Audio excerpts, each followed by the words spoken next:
Here is how you fix the iPhone 16 screen not responding to touch.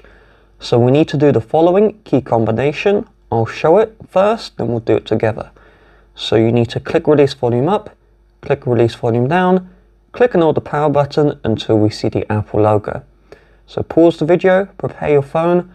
I will begin in 3, 2, 1. Click release volume up, click release volume down, click and hold the power button, keep this one held down until you see the Apple logo.